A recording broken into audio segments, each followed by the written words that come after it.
Hey, good afternoon, y'all. It's Grant here for the intro. We'll keep it short and sweet. That seems to be like how I'm vibing these days for these parts. Just let the podcast do its thing. But it doesn't hurt to say hi at the top, you know? This was a fun one. I was really looking forward to it for many reasons, but Bentley and I were neighbors in Longdale Park, which is you'll hear more about that soon. But Bentley, making Georgia history. So it doesn't. It's just really cool, right? Because you'll learn all about it soon enough. But if you Google Bentley Hudgins, and you'll quickly find out how cool and awesome and just like big this what could happen and what is happening. It's fantastic. Just huge fan. Early shout out to Bentley, and you know what I do shout outs at the beginning now because we've had some new members sign up, and I want to give them a proper hello. Let's do it right here now. Beholder Aquatics, KD Pro Handyman, Sketch Hoss Architects, McGrath Mechanical, Yin and Yang Designs, Vet Air Solutions, The Yoga Experience, Green Aesthetics Lawn Maintenance, The Appliance Gals, Atlantic Home Mortgage, Rooftop Contracting, and Grout Medic of Decatur. That's 12 new members in just a month, which is rad. And I've had a pleasure of talking to all of them and getting to know them, and then obviously love to have them on the podcast so we could all get to know them a little bit better.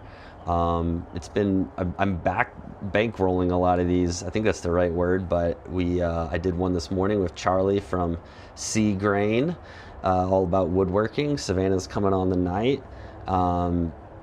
It's exciting, and I think the last thing I'll say, and don't even know how to not go into a deep dive on this, but you might have saw a recent post I made in the group. Long story short, you just be very, very careful whenever you're hiring. That is like hiring someone for your company or hiring someone off the group. There's definitely some truly scary people out there that are trying to do harm. That's the simplest way to look at it, and I'm here to have your back in case something goes haywire. But I think I'm just saying this to the reason I'm doing this podcast too is so you can get to know who I like and who I'm getting to know. Therefore, you're not just hiring Joe Schmo or whoever, right? Because the best way I phrased it was a wolf in sheep's clothing. I have since removed them from the group and banned them, and I don't even feel comfortable naming who it is because multiple people are affected by this individual, and it is scary because we don't know what they're capable of.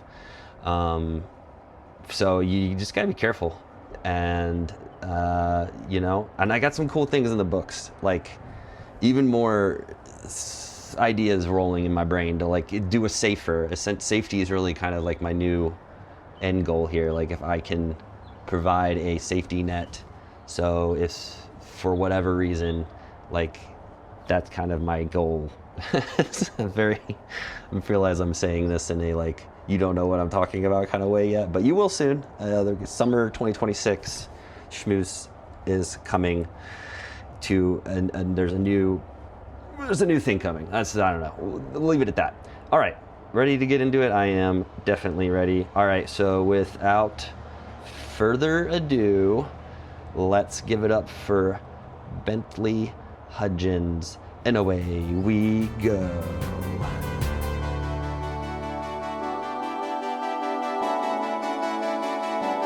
When you're in need of a plumber, a roofer, a builder, a builder, a banker, a candlestick maker, electrician, technician, landscaper, bricklayer, flooring and fencing, I need to say we could be schmoozing.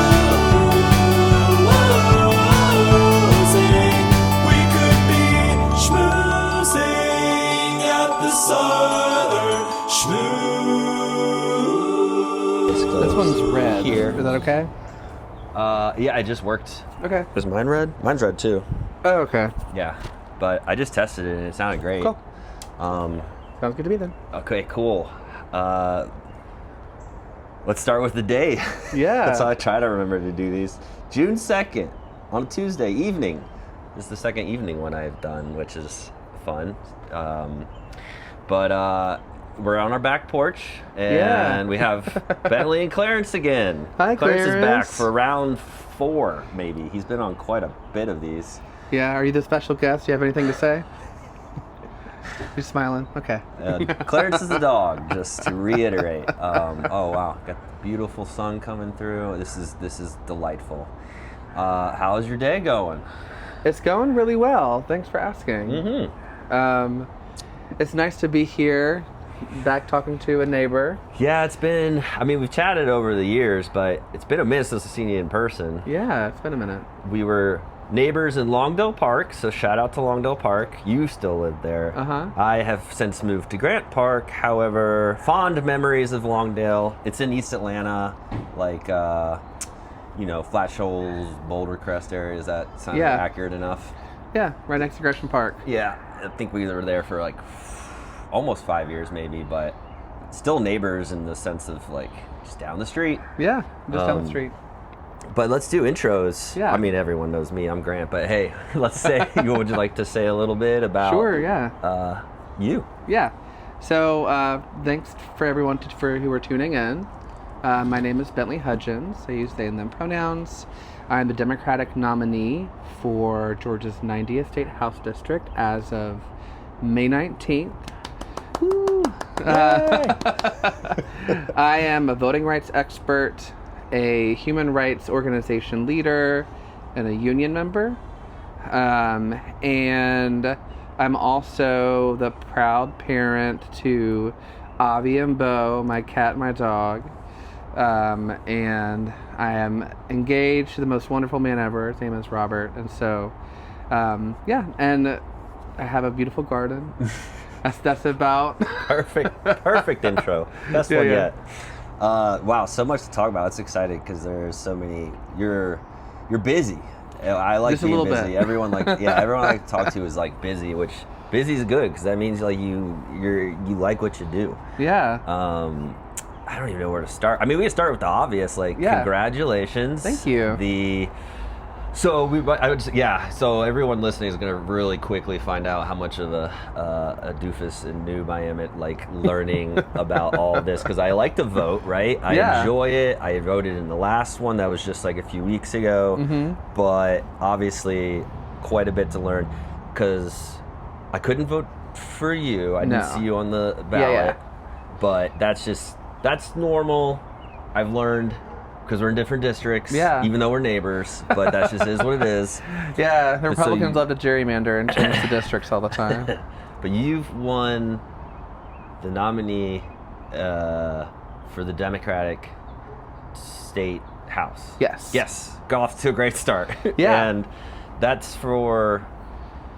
You go ahead from here, because I'm trying to piece it together. So the State House is part of our state's legislative branch. So we have our state senate and our state house, and our state house is divided up into a bunch of different districts.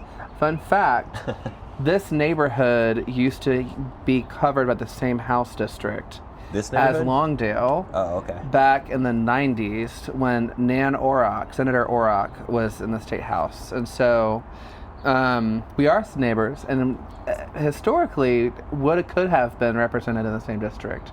Will I get to vote for you one day? Maybe. In the November election? So not in the November elections, but if I run for a different seat, that does cover this.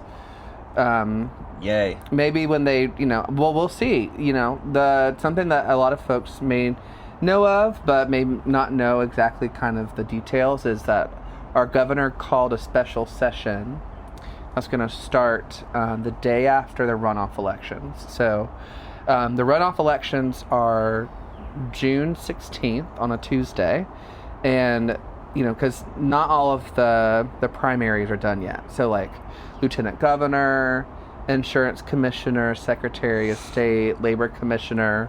If you live in DeKalb County in District 3, there's a runoff for that county commissioner. But the day after that, we start a special session because the governor wants to rewrite the law on how ballots are counted. Because right now, when you go to vote, you get a QR code that's printed on your, on the printout, and then you go put it in the counter, and then it counts it, and it uses a QR code to make sure, that it had all the details right. Yeah. When that law was introduced and passed, it has a sunset on it, and the effective date is this July 1st. It had many years to address this, and so because they didn't, and I would purport they did it on purpose, but because they never addressed that sunset, now they're going into special session to address the issues of how ballots will be counted this fall, and then redraw the maps for the 2028 cycle. Is this good or bad? That's a good question. I think that right now, there's a couple of ways we could take this. I think it's really short-sighted for Governor Kemp to spend his last few months as governor drawing new maps for Republicans and changing the way that... Sounds last minute. Yeah, that we're going to, count our ballots this fall. Because in my experience, Brian Kemp started out his career purging voter rolls and changing election laws, and as Secretary of State, and so then he oversaw his own election, became governor, and then he spent his whole time as governor attacking democracy. So it's consistent with his character that he's doing so in his last few months. Mm-hmm. And we're finding more out about him in a lot of other different ways. He's not running again, is he? No.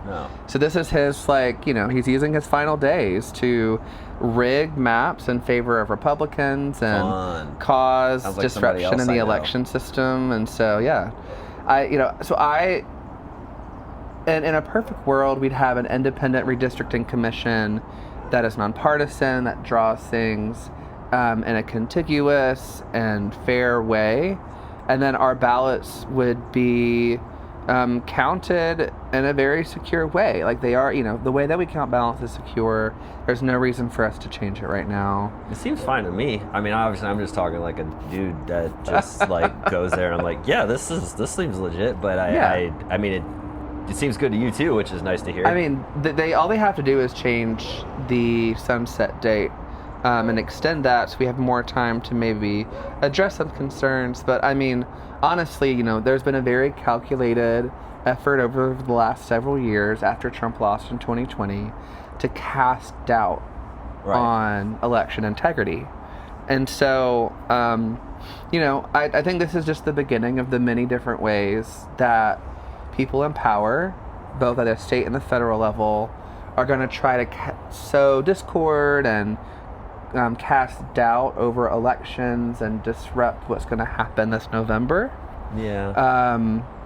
So it's just important that, all of that to say is that follow your state representative, make sure you're up to date and that you're fact-checking stuff, and don't ever take anything for face value, because mis and disinformation is pretty rampant, especially with the way that we have bots and AI just all over social media that are distorting narratives and stuff. So, well, I'm glad we're having this conversation, because otherwise, I don't know. I get my news like maybe every other elder millennials through Facebook and Instagram and NPR obviously. But yeah, I mean, but there's only so much that people can keep up with. We have lives to live. I'm well said.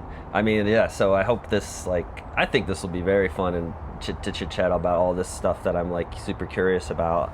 That's what I'm here for. It's probably worth noting, just on the note of social media, that I've seen you pop up a million times lately, but you're not only did you win, but you won with you won with you're the first, maybe you could say it better than me. I'm still that's all cool. So there's a lot of different cool things about this race. So as far as I can tell, based on records, so we won with 66 a little over 66% of the vote, and that's the most anyone has won this seat in an open primary, in a competitive open primary since as far back as the 80s, as I can tell. Wow. It's the first time, as far as I can tell, that somebody who lives in South DeKalb, an unincorporated DeKalb, has represented this seat. Cool. Most of the time people live in the city of Atlanta. I mean, this is a big district. It goes all the way now, it goes all the way to the very tippy top, Druid Hills over by Emory, and it's all the way to the very bottom of DeKalb and Cedar Grove. And, you know, a lot of people know this, but South DeKalb needs help. Like, we need better investment in infrastructure.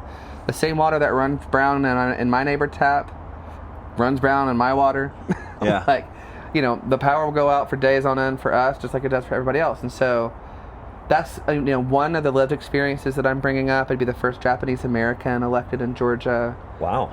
And I'll also be the first, like, trans or non-binary person elected in the Deep South to a state legislature. 3 firsts. Yeah, it's a few different ones. That's nuts. So, like, it's cool to me. Like, I think it's worth acknowledging that there's, like, new things, that I'm a part of different communities that haven't been represented before. Is there one of those that you like you're like, wow, this one's the coolest one, or are they all just equally as cool? I think they're all just part of the story, because to me, making history is just the beginning. Like, just accomplishing being the first of something is cool, but it doesn't really mean anything outside of that. Like, well, I would disagree. I mean, a lot of people are very, very like stoked and very like supportive, and well, I like that you're humble about it. Yeah. Well, I think not to downplay it. It's more of like there's been millions of dollars attacking immigrants and LGBT people in ads and in legislation and organizations. From a nationwide perspective. Yeah. And the fact even, that we beat every anti-LGBT bill this year, and then we have not just me, like there's another trans girl. So I'm not a trans woman, I'm a non-binary person, which just means that I'm good on neither. You're good on neither. You're just I don't identify as a you. man or a woman. I just like to be treated like a person. Yeah. And stuff like that. And then Bella Bautista is a trans woman. She's running over in a very Republican district in Bartow County. Oh, whoa, that's an uphill battle. Yeah, and so I'm not the only one, and I'm not the only trans person who ran this cycle. Like Aaron Baker ran and almost beat an incumbent. I helped Audrey Lux, who ran in Gwinnett. There's also Robin McCoy, who ran did any of them in Gwinnett. win? None of them won. Okay, but it was close. And I think it was a really good effort. And like Bella is, you know, she has a general election that's going to be really hard to win. But I say all that to say this, like being the first of a community is cool. Like, and it basically does show that in my district, you know, there's this like, I would say this racist idea that LGBT candidates can't win in majority black districts. Mm-hmm. And I don't think that's true. I think that black voters are not any more prejudiced than any other group. What I will say, though, is that it does mean something to me that the voters in the strongest Democratic seat in the state legislature gave me the chance to be judged on my character and my values and my background and what I bring to the table rather than who I am as a person. Fair enough. I think that's all any of us can ask for. Yeah. Is just to be treated like a person and be judged in a genuinely meritocratic way. Be like, who do we actually want to represent us, and how do their values align with mine? Was this the first time running for this, or did you run? This is my second time. So what? I can only assume it didn't work out the first. Yeah, no, the first time I was in my 20s, and was this a while ago? Yeah, this was in 2022. Oh, okay, gotcha. So every 4 years. Yeah, it's every. Yeah. Well, it's every 2 years. I didn't run the last cycle. Oh, you skipped one. Because I didn't need to. Like Syra was doing a great job. Oh. And I had no problems, and so I don't run to just run. How did you feel it went in 2022 versus how it went into this 2026? I mean, in 2022 I got third out of 5, which isn't bad. Yeah. I beat Peter Hubbard, who's now one of our public service commissioners, and won statewide. So like, I say that to say, dude, I say that jokingly. Peter and I are good friends. I say that to say, like, the first time I learned a lot, and I was like, okay, I'd been an organizer and I'd been an activist for a long time, and then but I didn't truly know what it was like to be a candidate and like what actually is the most strategic in how you win campaigns. So You learned a lot. I learned a lot. I get it. And the second time around, this seat opened up at the very last minute. Oh. So I didn't plan on this. Like, I genuinely did not plan on running for office this year. When did you know you were going to run? So a couple of days before the deadline to Okay. register to run for office, What was this like? This was in springtime, March. or- this is like a few months ago. Yeah, or a it's couple just months like ago? a couple months ago. So at the, in Georgia, well, across the country, but in Georgia, there's this process called qualifying. And it's where candidates who are running at all levels of the ballot register to run for office. They file their information. They qualify to put their name on the ballot. Mm-hmm. And there's a deadline. So it's usually like that Friday at noon. Okay.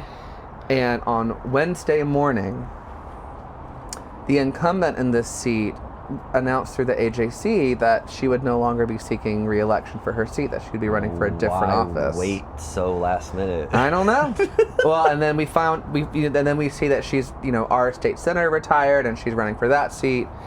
And so, but this left the seat open. This is like the most competitive Democratic you had seat. 2 days to figure out if you were going to do it or not? Basically a day. I had a day because I had to go talk to my employer at HRC, figure out if they were cool with it, and then I talked to Robert, and other people in the district were asking me to, other Democratic stakeholders were asking me to, and so initially 5 people filed to run for this seat, and 2 people stayed out that were going to. So initially I was staring down the barrel of 6 competitors. Yeah. And then we got it down to only 4 opponents, and then most everybody dropped out, except for 1 person. Wow. Okay. And that'll happen in the course of like 24 hours?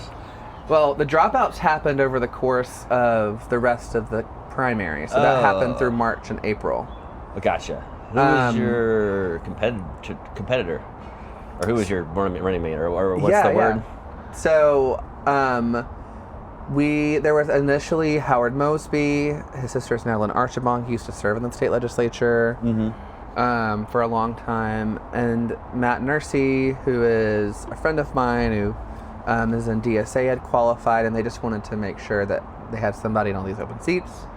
And then Nicole Horn had qualified. She's an incredible person. She's a board member on the Georgia Equality. Like, she's we share a lot of the same goals. And then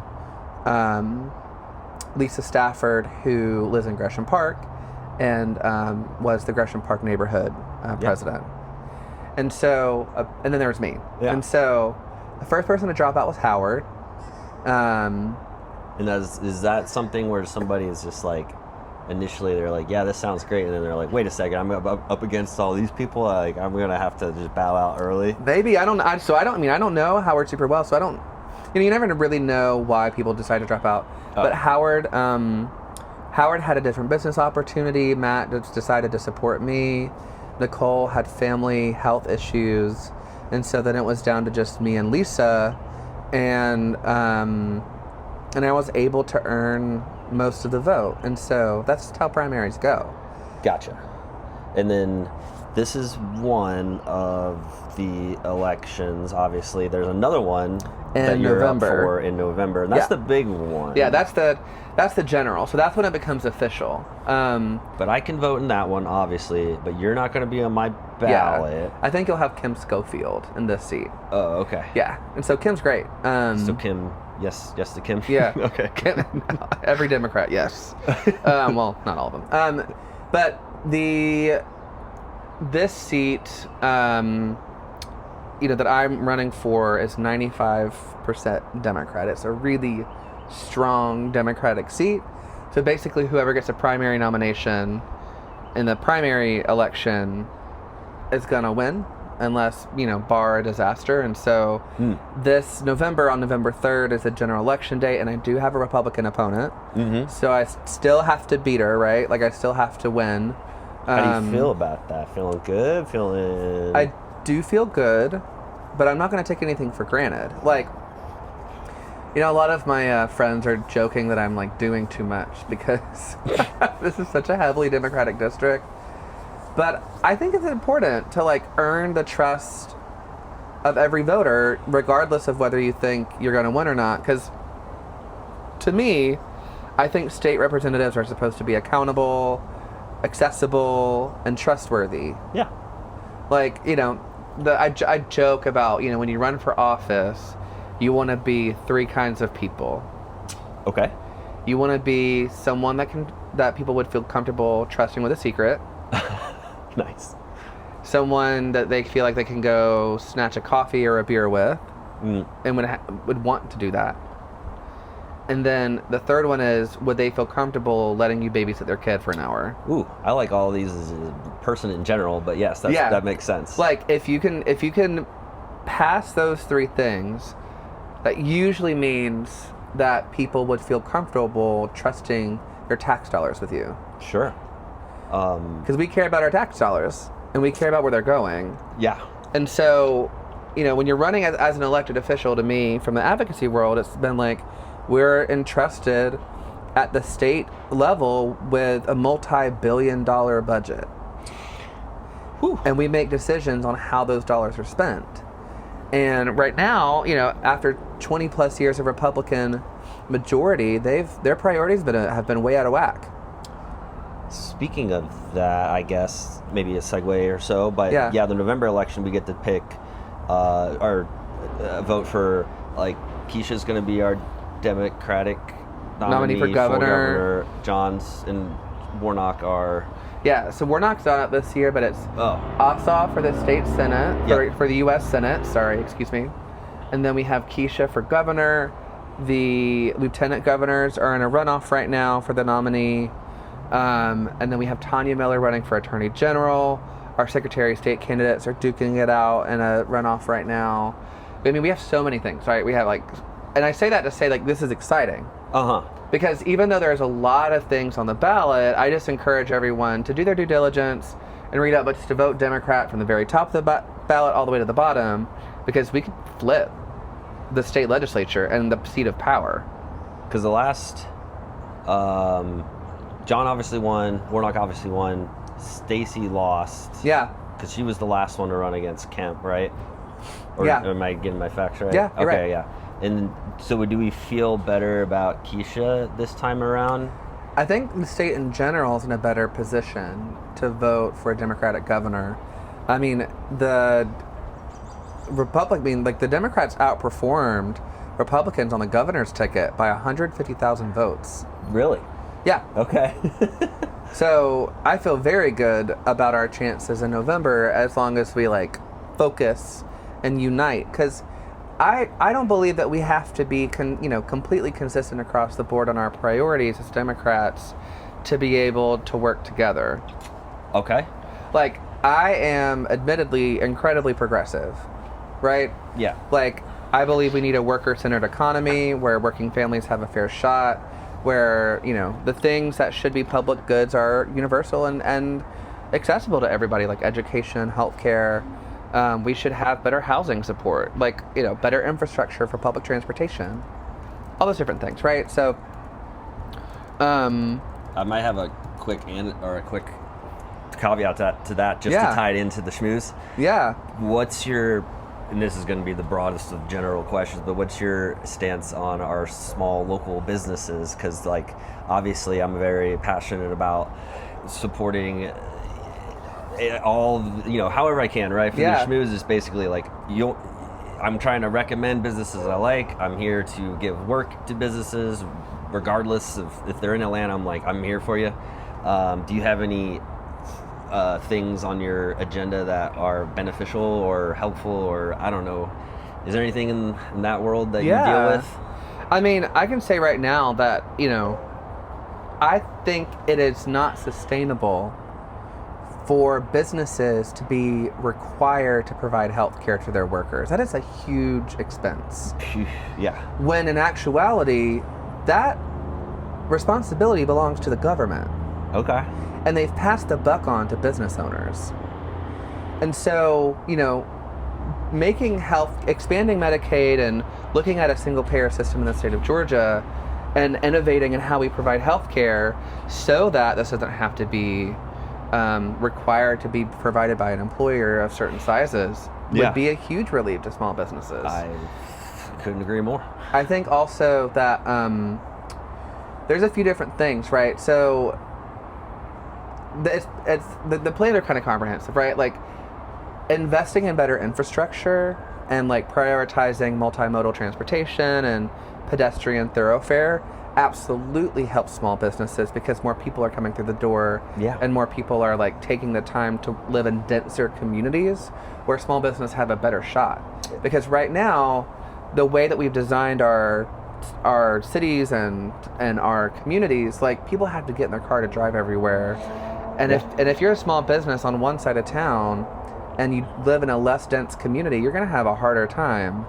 I mean, a lot of small businesses in Georgia open and close the same year because of how difficult it is with the permitting processes, with the licensure process, and that's why the Secretary of State's office is important for businesses to pay attention to. Mm-hmm. But the other thing that I would say here too is, for all the different types of small businesses, there's many different ways that we can support business owners. Like there can be investment from the state level to stabilize small businesses with all the rising costs due to tariffs and the disaster that we're seeing in Iran that Trump has got us in.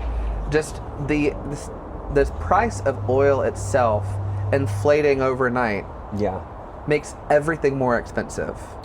And it makes life harder for everybody. So we have tools at the state level to help stabilize prices, to get rid of some of the preemption that inhibits local governments from innovating in certain ways. But there's a lot of different tools. But I say that to say that like there are a lot of different ways we can help small businesses. But Republicans have tipped the scales in the favor of big corporations, while in a way that gives them so many resources that just completely like decimates any competition for small businesses. So you're saying Republicans in Georgia are favoring like bigger corporations or just bigger businesses in general? Absolutely. Over the smaller, but I mean, I could assume that by hearing it from you is like adding fact to it. That's unfortunate. I don't like that, obviously. And this once again just kind of going down the rabbit hole, but like my whole philosophy for because I like to vote, right? And I don't necessarily push my agenda on people per se. I'm just like go vote, because that's I'm implying do your due diligence. I'm implying I'm just kind of just. Anyways, is that a good? Where was I going with this? I think I was going somewhere in the direction of. Is that how would you go about, how would I go? How would you recommend me going about trying to get the word about this kind of stuff in a more? Is it simple enough to just say go vote, or should I be doing a little bit more push or effort on trying to educate? What I did is, in general, I don't do. I can't right now. I'm not in a position where I can make just straight up endorsements, right? So what I've been encouraging people to do is to go to bluevoterguide.org, branch.vote. There's tools that help you build a sample ballot. This is cool. And they've curated basically okay, here are the people running for this office. This is what this office does. These candidates are on there. Here is information about them, who's supporting them, who's endorsed them. And then you can take that sample ballot and print it off and take it with you when you go vote. And it makes it so much easier where you don't have to remember, oh crap, you can't look at your phone at the voting booth in Georgia. I learned that the hard way. Yeah, they busted me before too. So printing it out beforehand. I didn't know about these. This is Yeah. fantastic because I've always wondered, like, how am I supposed to figure this out? So you said branch.org? Branch.vote All right. and Blue Voter Guide. Are these national websites or are they? Yeah. Okay, So so they- it's just I everyone. think- Were you on it as well? I was on it, yeah. Oh, okay. So there's a lot of different tools. Some people use Ballotpedia. Did you agree with what they said about you? Mm-hmm. Okay. Cool. Yeah. So, I mean, a lot of it is made from public information. So, I mean, and people can say what they want to say.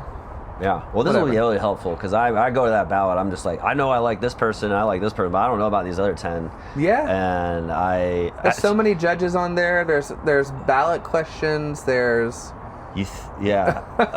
fantastic. Love that. I learned something new. And this is gonna. I really don't. I feel like I'm gonna regret saying this, but when someone goes and they're like, I don't know who to vote for, and there's like that first person on the name. yeah. It's not a good idea to check that, right? You're supposed to just leave it blank.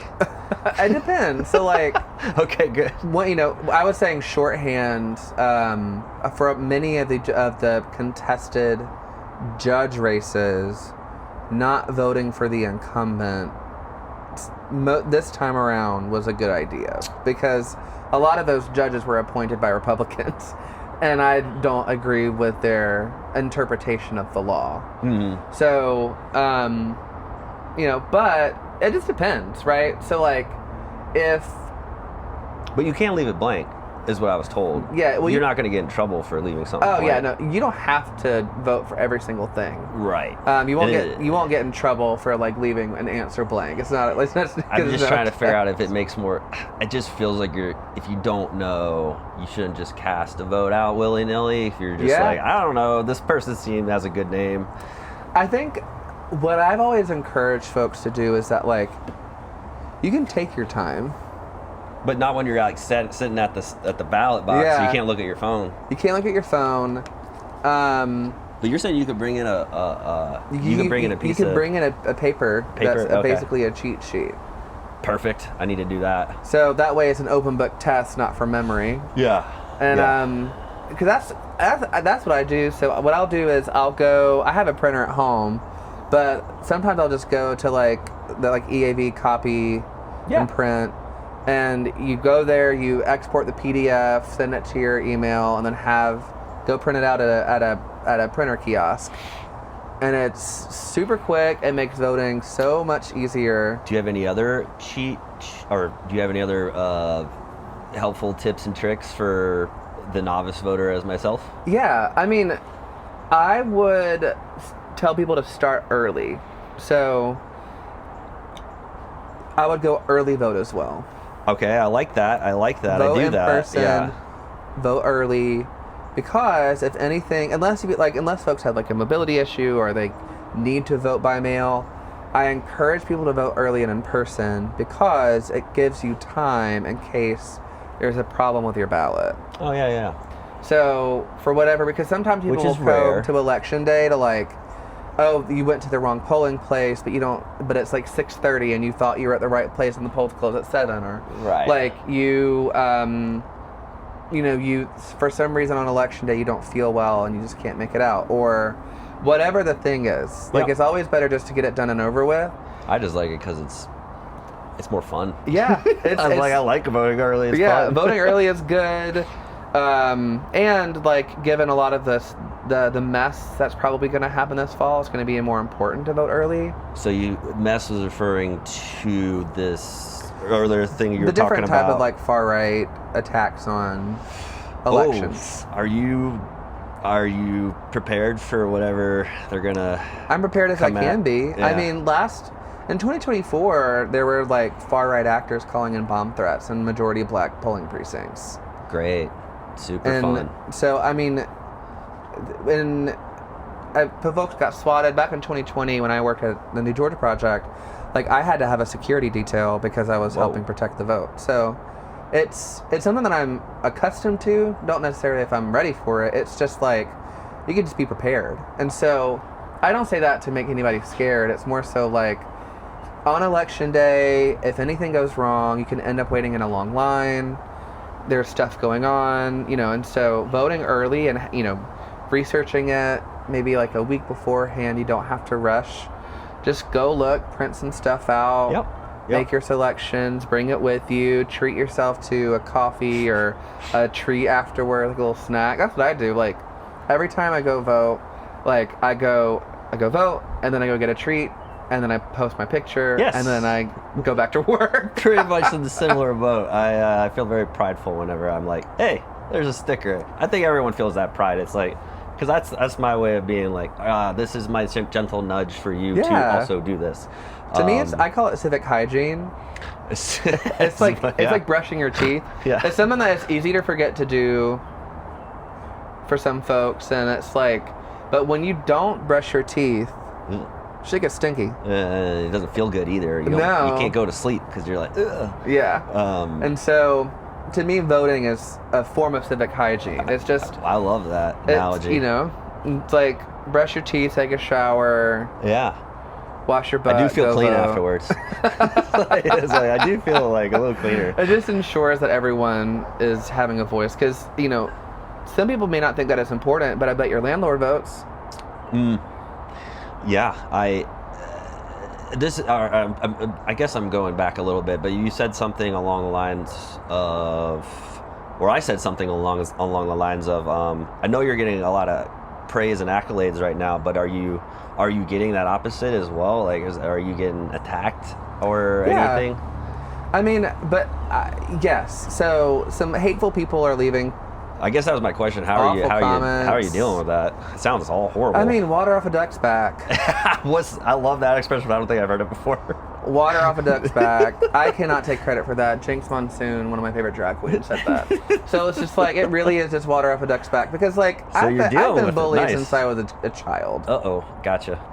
And I had to learn the lesson really early that you cannot let the way that people who don't seek to understand or be kind to you define the way you think about yourself. But at the same time, I'm like, it's like I want them to like learn. I want them to educate them. I want to like be like, it's 2026, wake up. But I'm also like, are they lost souls? Like, is this an uphill battle? Like, what? I don't I mean, it's obviously an uphill battle, but I just like, I don't. Do you have any? Going on a tangent, but yeah. All right, I'm sorry to hear that you had to deal with the bullying and all that. I'm sorry to hear it still happens, but it's I'm glad to hear that you're like good at dealing with it. I mean, if I let people who are hateful make decisions in my life for me, I'd be a very miserable person. Well, and so I mean, yeah, on paper that obviously makes sense, but it's like in the real world, if someone was like talking shit to me and I was making me feel bad, I'm like, fuck, that hurts. Yeah, I think what I've learned... I don't have the duck water back thing. I think what I've learned over the years is that like protecting my peace and knowing how to ground myself and allowing myself to be human and like learn how to process emotions has played a really big part. And for me, so I've been to therapy. I had like therapy once a week for almost 2 years. And that gave me the tools to understand how to manage my anxiety when it comes up, how to manage depression. When I do feel like a heightened emotional state, like how do I navigate that in a thoughtful way? Because like I have anxiety. Well, yeah. A lot of us deal with that. And what I've learned is for me that like, I don't know, also like, exploring Buddhism and meditating and understanding that the only true thing I can control... Are you Buddhist? Mm-hmm. Nice. Yeah, the only thing I can really control is my own mind. Fair enough. Wow. Everything outside of that I want to experience what you're experiencing. I mean, it just is what it is. Like, I can only control what's in my own mind and the way that I think about the world around me. And so, what I've tried, I mean, I'm a person. I'm not perfect by any stretch of the means. My biggest tip for folks who are going through anything remotely similar or just are getting attacked by other people is try to operate from a position of gratitude. And I know that's like such a blasé thing to say, but it has really framed things for me. Like grateful to be who you are. I'm grateful to be who I am, and I'm grateful to know who other people are. because they're letting me know who friends they are. that are there for you. Grateful for Yeah, and just- even when people are hateful, at least I know what they're thinking. Wow. Yeah. And at least I know who not to talk to. Yeah. And when people show me who they are, I accept it. Clearly, you got a good handle on this glass half full. Yeah, and it reminds me of what I'm doing in the first place. Like, Trying to do. I want yeah. to live in a world where other people don't have to deal with this, and that's not going to happen if I don't do anything. Do you feel like we're, regardless? I mean, I always feel like we're going in a positive direction, and then like things like, you know, Trump winning is just like, oh, Yeah. It's like, nope, we're back where we started. But I mean, are you thinking that, regardless of that, the whole thing? I mean, I've always loved Atlanta because Atlanta always just felt like it had my back about all the same issues that we're talking about. But Yeah. I don't know. Are you thinking optimistically about all of that as well? I think, I don't know if I want to say optimistically. It's more just honestly. I think, you know, I've talked to folks who have been doing this for a lot longer, and, you know, society goes as a pendulum. Like, it'll go one way, it'll go the other way. But to me, a lot of the issues that we're dealing with right now are symptomatic of the larger issue that was never really addressed. Like, we never truly addressed the way that big corporate influence and the Epstein class can buy out democracy. We never really addressed the evils of anti-black racism and prejudice in this country, and gender-based violence. And like hostility towards immigrants. Like, that's there. And I can't say that it's not a part of America's experience and our history. Like, that is the truth. But I will say what has been encouraging, though, is that as the ugly truth about our reality has come to light, whether it's what it means for people like Trump to have office, what it means for corporations to have an outsized influence in our elections, what it means for the war machine to continue to rage on. Like, what has been encouraging is that when people finally do see the ugly face of the truth, it makes them more focused on changing it and fighting back. And so, kind of a both and. Like, I do think that we have an opportunity to be better. I mean, but we're in a very defining time, and people have to act decisively. The No Kings protest, right? That's kind of like groundbreaking, and Yeah. that's wild, and in an awesome way. And well, I like, yeah, what you said is like, yeah, it's people are awakening, you could say, to seeing that ugly truth, and yeah, it's a lot to unpack. So I'm kind of like struggling to kind of go to a next cohesive thought. But well, I mean, unless you have more on that, but I want to make sure you've covered everything you wanted to cover. Is there anything that we, you know, should touch on, or are you we can keep conversing. We don't have to like have an agenda. Obviously, that's cool. I don't come into I these. think what I'll say is that I want to encourage folks that government should be for and by everyday people. Amen. It's not just this, it doesn't have to be a group of rich people in suits making decisions about our lives. I mean, I'm just here to agree with you. Like, I'm a big Bernie guy, right? So it's just like, yeah, he's talking to the choir. Oh, and like freaking New York's new Zoran, yeah. Zoran, yeah. Wow, he's like sick. He's doing awesome shit. Yeah. I mean, I think that is that possible to replicate all the cool shit he's doing in New York and in Georgia? I'm trying my best. Like, people are already calling me a Zoran copycat from the far right. They're like, we don't want Zoran in Georgia. I'm like, thank you for comparing me to the most popular politician in the country. That's wild. Yeah. But I do think that it's possible. I mean, Zoran is part of a very large crew of organizers who all believe that government should be by and for working people. It doesn't have to be made just for the corporate and for the rich. Yep. And so, I think that is what my goal is that I want to show my neighbors that all of us can have a better life. We just got to help each other out a little bit more. And so we do have to vote. That's one of the many ways we can help each other. But also just in general, like creating a community of trust and compassion to me is the way forward. So like maybe like helping getting people elected isn't your thing. Try out your neighborhood crew, right? Like maybe volunteer with your neighborhood group or volunteer with a community organization or, be engaged in the world around you in the ways that you can, even if it's just like helping out your neighbor cut their grass or watching someone's kid for them or making extra food and giving it to somebody. I mean, genuinely, I say that to say, like, the more connected that we can be right now, the better. Yeah, good begets good. That might be a saying. Like, yeah. Good things happen to good people. Karma, all like, yeah. I mean, 100%. This is like it all ties in one way or another. It's all cyclical. Yeah. Trying to use a fancy word. I don't know if I said it right, but yeah, no, I so agree. That's kind of that's sort of how I want to live my life. Is just, can I help you? Okay, cool. I want to, and I definitely love like this.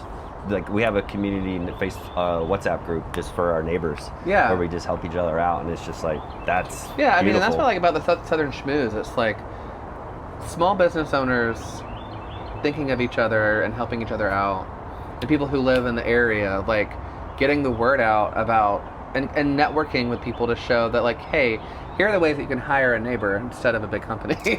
I mean, that's literally, you don't see giant conglomerates in that group or any big corporate fat cats. It's tying that in real quick, just to kind of maybe put a cap on this since we're entering the hour. But if someone does have a question, issue, etc., and they're like, I think Bentley might be able to help me. Is there a way for them to contact you, or you got a team now?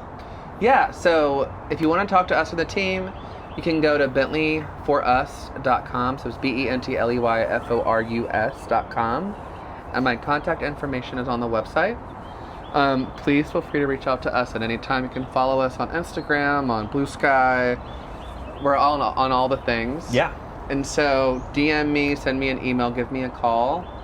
And we'll be more than happy to talk to folks. Lovely. Is it just curiosity, but how big is your team now? Is it you and a few people? Yeah, so I mean, I had myself, I have a campaign manager, I have a deputy campaign manager, a lead organizer. Robert helped out a lot. And then I had a digital team, a mail team. Wow. That's normal, I imagine?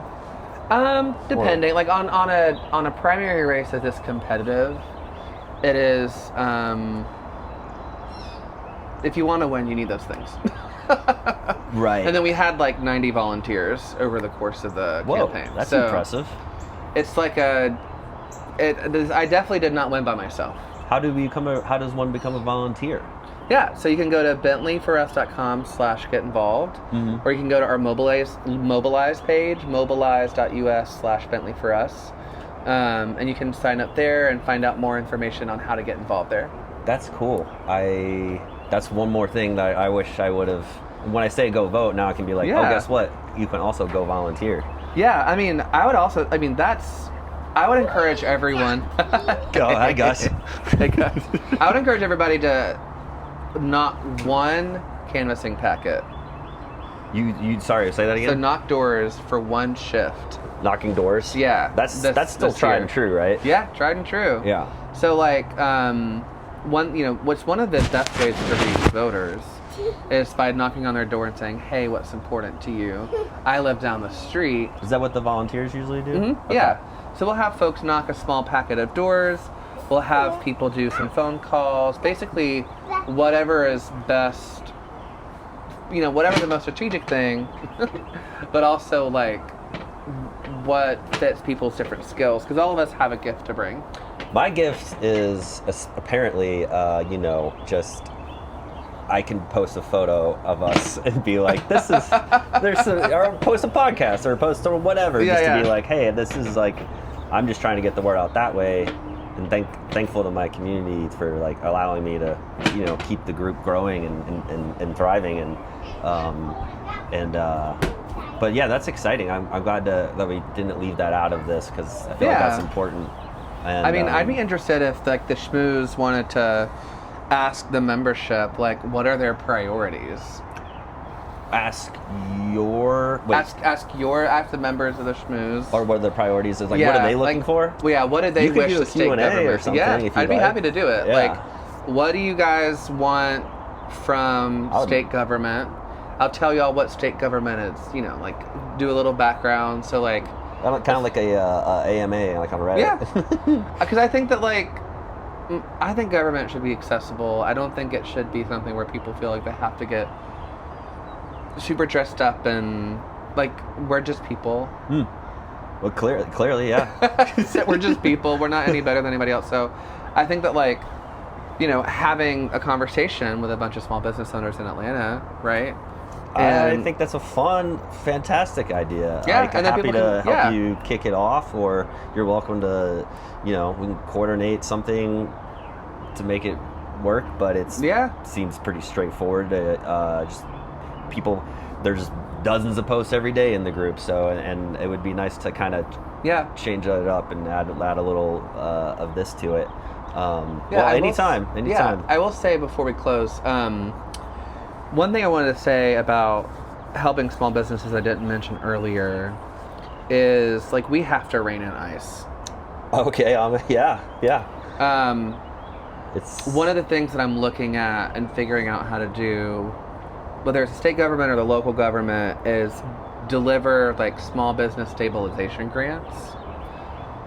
For many reasons, but one of them is that we've seen that, like, after an ICE raid happens, or after an ICE stop happens, or a checkpoint happens, by a community or by a small businesses, like, all those small businesses close because no one feels safe to go to work anymore. Yeah. And so that is also another thing that we're looking out for, is basically, like, if we create a spirit of fear, it hurts everybody. Yeah. So the Shmooze has your back, or has everyone's back in that regard, because I've seen many posts about just like, so and so is facing deportation. How can we help? Deportation. How can we help?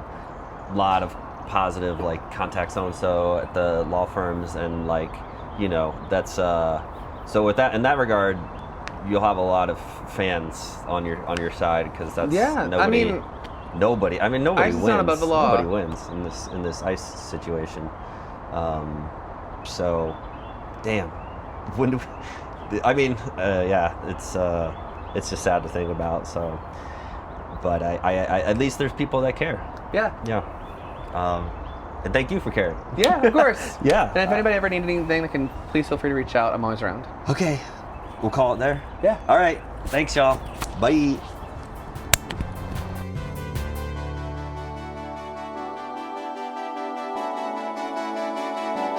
When you're in need of a plumber, a roofer, a gilder, a builder, a banker, a candlestick maker, electrician, technician, landscaper, bricklayer, flooring and fencing, I need to say we could be schmoozing. We could be schmoozing at the Southern Shmooze.